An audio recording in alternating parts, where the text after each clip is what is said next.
Hello बच्चों, आपका स्वागत है हमारे चैनल स्टडी विद प्रेम में। और आज के इस वीडियो में हम लोग कक्षा 7 राजनीतिक विज्ञान के चैप्टर नंबर 1 जिसका नाम है समानता, और इस वीडियो में इसके सारे क्वेश्चन और आंसर को देखने वाले हैं। आप लोग इस वीडियो को लास्ट तक जरूर देखिएगा। चलिए क्वेश्चन नंबर 1 को स्टार्ट करते हैं।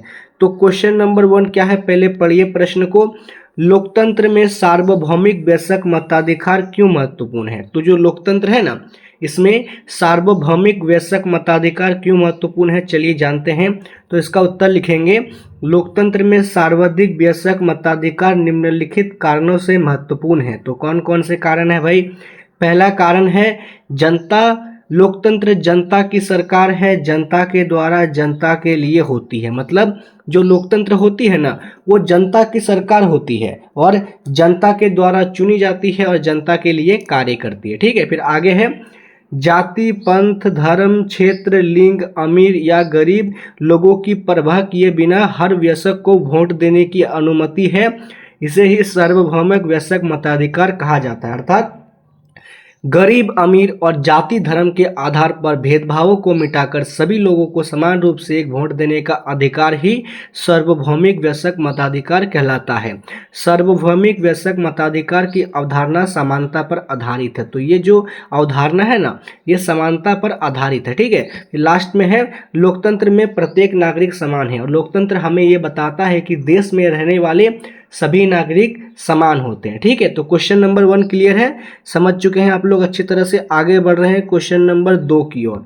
तो क्वेश्चन नंबर 2 है, बॉक्स में दिए गए संविधान के अनुच्छेद 15 के अंश को पुनः पढ़िए। ऐसे 2 तरीके बताइए जिसमें ये अनुच्छेद असमानता को दूर करते हैं। तो जो आपका बॉक्स में अनुच्छेद 15 दिया हुआ था ना, 15 का अंश, उसको आपको पुनः पढ़ना है और 2 ऐसे तरीके बताना है जिससे यह असमानता को दूर करता है। तो इसका उत्तर हम लोग लिखेंगे, संविधान के अनुच्छेद 15 में जाति, धर्म, लिंग या जन्म स्थान के आधार पर भेदभाव पर रोक है। इस अनुच्छेद में 2 तरीके से असमानता को संबोधित करते हैं। तो कौन कौन से 2 तरीके हैं? तो राज्य किसी नागरिक के विरुद्ध केवल धर्म, मूलवंश, जाति, धर्म, जन्म स्थान या किसी भी आधार पर विभेद नहीं करेगा। अर्थात जो राज्य है, जिस राज्य में आप रहते हैं, जिस देश में आप रहते हैं, वो किसी भी नागरिक के प्रति विरुद्ध धर्म, जाति, लिंग, वंश या जन्म स्थान के आधार पर किसी भी प्रकार का कोई भेदभाव नहीं कर सकता। फिर दूसरे पॉइंट में है, किसी भी नागरिक केवल धर्म, मूलवंश, जाति, लिंग, जन्म स्थान या किसी भी आधार पर कोई भी निरीग्यता, दायित्व, निर्बंधन या शर्त के अधीन नहीं होगा। ठीक है, तो जो जाति, धर्म, लिंग, जन्म स्थान के आधार पर किसी भी नागरिक को दायित्व, निर्बंधन या शर्त के अधीन नहीं होना पड़ेगा। वे सभी लोग स्वतंत्र रूप से यहाँ पर रह सकते हैं। ठीक है, उनके ऊपर कोई ज़्यादा दायित्व नहीं दिया जाएगा। तो क्वेश्चन नंबर 2 भी क्लियर हो चुका है, इसको अच्छी तरह से कॉपी में लिख लीजिएगा आप लोग। आगे बढ़ेंगे क्वेश्चन नंबर 3 की ओर। तो क्वेश्चन नंबर 3 क्या है, कानून के सामने सब व्यक्ति बराबर हैं। इस कथन से आप क्या समझते हैं? आपके विचार में ये लोकतंत्र महत्वपूर्ण क्यों है? तो जो एक कथन बहुत ज़्यादा प्रसिद्ध कथन है कि कानून के सामने सब बराबर हैं। बहुत सारे आपने फिल्मों में इस डायलॉग को सुना होगा, जो कानून है सबके लिए बराबर होता है। ठीक है, तो इसके विचार में हम लोग क्या किस हद तक सहमत हैं? चलिए इसको लिखते हैं हम लोग। भारतीय संविधान कानून के समक्ष हर व्यक्ति को समान मानता है। मतलब जो भारतीय संविधान है ना, जो हमारा देश का सबसे अच्छा किताब है, सबसे महत्वपूर्ण किताब है। ठीक है, जो संविधान है हम लोग का देश का, वो हर व्यक्ति को समान मानता है। संविधान कहता है कि कोई भी छोटा या बड़ा नहीं होता है। ठीक है, संविधान के अनुसार इस कथन में कानून के सामने सब व्यक्ति बराबर हैं, हम समानता समझते हैं। तो ये जो कथन है, इससे हम समानता समझते हैं। सार्वभौमिक वयस्क मताधिकार एक धारणा है जो समानता पर आधारित है।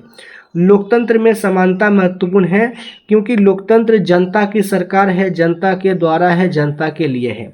तो ये जो वयस्क मताधिकार है, ये समानता पर आधारित है।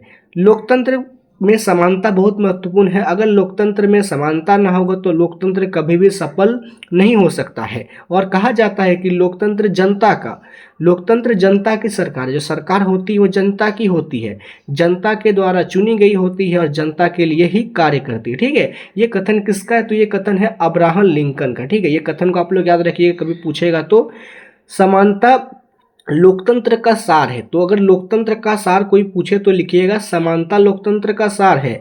यदि लोगों को जाति, पंथ, धर्म, लिंग, संपत्ति आदि के आधार पर भेदभाव किया जाता है तो लोकतंत्र जीवित नहीं रहेगा। मैंने आपको समझाया कि अगर हम लोग किसी भी प्रकार से कोई भेदभाव करते हैं ना, जाति, धर्म या अमीर गरीब के अनुसार, तो लोकतंत्र संभव ही नहीं हो सकता, लोकतंत्र जीवित ही नहीं रहेगा। अपनी जाति, धर्म, आर्थिक स्थिति, शैक्षणिक स्थिति आदि के बावजूद हर व्यक्ति को दूसरे के साथ अपना समान व्यवहार करने का समान अधिकार है। ठीक है, मतलब जाति, धर्म, लिंग, जन्म स्थान को छोड़कर एक व्यक्ति को दूसरे व्यक्ति के प्रति समानता का भाव रखना चाहिए। यही लोकतंत्र का सबसे बड़ा आत्मा कहा जाता है। ठीक है, तो क्वेश्चन नंबर 3 भी अच्छी तरह से समझ चुके हैं आप लोग, इसको भी लिख लीजिएगा। क्वेश्चन नंबर 4 की ओर आगे बढ़ रहे हैं हम लोग।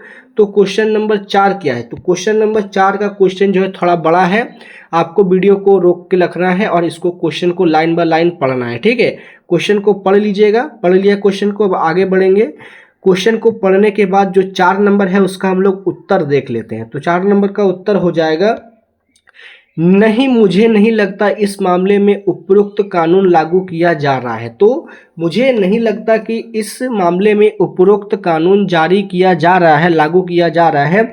दिव्यांगजन अधिकार अधिनियम के अनुसार भवन, स्कूल आदि सहित सभी सार्वजनिक स्थानों पर चढ़ने के लिए ढलान प्रदान किया जाना चाहिए, जो इस मामले में नहीं किया गया है। इसलिए इमारत में दिव्यांगजनों लोगों के लिए इसे सुलभ बनाने के लिए ढलान प्रदान करना चाहिए। तो ये जो फोटो दिखाया गया है ना, इस पिक्चर दिखाया गया है, इसमें ढलान नहीं है। ठीक है, कहा जाता है कि स्कूल भवन में दिव्यांगजनों के लिए ढलान वाली सड़कें बनाई जानी चाहिए, ढलान वाली सीढ़ियां बनाई जानी चाहिए जिसमें वो आसानी से चढ़ या उतर सकते हैं। और इस इमारत में ढलान वाली सीढ़ी नहीं है, इसलिए इसे दिव्यांगजनों के लिए सुलभ बनाने के लिए ढलान प्रदान करना चाहिए। फिर आगे क्या है?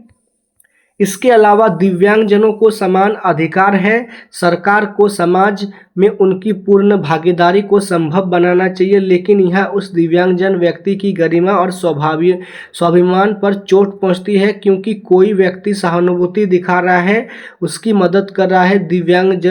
दिव्यांगता के कारण केवल अन्य द्वारा मदद किए जाने के मामले में लड़का दया या हीन महसूस करता है। मतलब दिव्यांगजन जो होते हैं ना, वो दूसरों से मदद प्राप्त करते हैं और दूसरे जो व्यक्ति हैं वो किस प्रकार उनकी मदद कर रहा है, हम लोग इसके पीछे का कारण नहीं जानते। क्या वो व्यक्ति सहानुभूति दिखा रहा है या सच में मदद कर रहा है? ठीक है, और जो दिव्यांगता लड़का इस चित्र में दिख रहा है वो बड़ा ही दयाहीन और हीन महसूस कर रहा है। ठीक है, तो 2 नंबर हो गया। तीसरे पॉइंट में है, ये उस व्यक्ति की सुरक्षा को भी प्रभावित करता है क्योंकि असंतुलन या लापरवाही के कारण फिसल भी सकता है। मतलब ये उस व्यक्ति की सुरक्षा को भी प्रभावित करता है क्योंकि वो बहुत ही असंतुलन और लापरवाही के कारण फिसल भी सकता है और इससे उसको चोट भी लग सकती है। ठीक है, तो क्वेश्चन नंबर 4 भी यहाँ पर खत्म हो चुका है, क्लियर है, इसको भी लिख लीजिएगा। और इसी के साथ इस चैप्टर के जितने भी सारे इंपॉर्टेंट क्वेश्चन थे सभी को हम लोगों ने देख लिया है। अगर आपको वीडियो पसंद आए तो आप इस वीडियो को लाइक कीजिए, हमारे चैनल को सब्सक्राइब कीजिए। मिलते हैं आपके साथ किसी नेक्स्ट वीडियो में। जय हिंद, जय भारत।